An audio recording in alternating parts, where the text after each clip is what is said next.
Play ஆஃப்ல Mi enter ஆகிட்டாங்க. எல்லா டீமும் கதற ஆரம்பிச்சிருக்கும், பதற ஆரம்பிச்சிருக்கும்.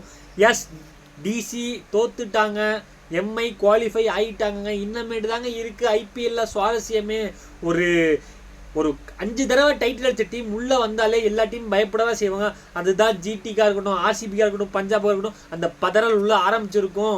எஸ், ஜிடி நல்ல மூமெண்ட்டில் இருந்திருக்கலாம். பட் அந்த ஒரு மேட்ச், அந்த ஒரு நாள் என்ன வேணால் மாறலாம். அதே தான் பஞ்சாபுக்கும், அதே தான் ஆர்சிபிக்கும். மும்பை உள்ளே வந்துட்டாலே கதற சத்திரம் பதற சத்தம் எல்லாம் கேட்டு தான் ஆகணும். மேட்ச் எங்கே போச்சு? நம்மந்தி சூரியகுமார் யாதவ் தாங்க முழுக்க காரணம். ஏன்னா கடைசி 2 ஓவரில் 42 ரன் அடித்தாங்க. 186 அடித்தாங்க. அவங்க 181 அடித்தாங்க.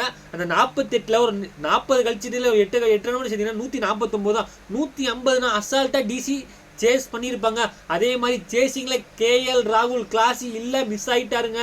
ஆமாங்க, அவர் ஆவரேஜ் வான்கேரியில் 74, அவர் 960 ரன் அடிச்சிருக்காரு இந்த மும்பைக்கு அகேன்ஸ்டா.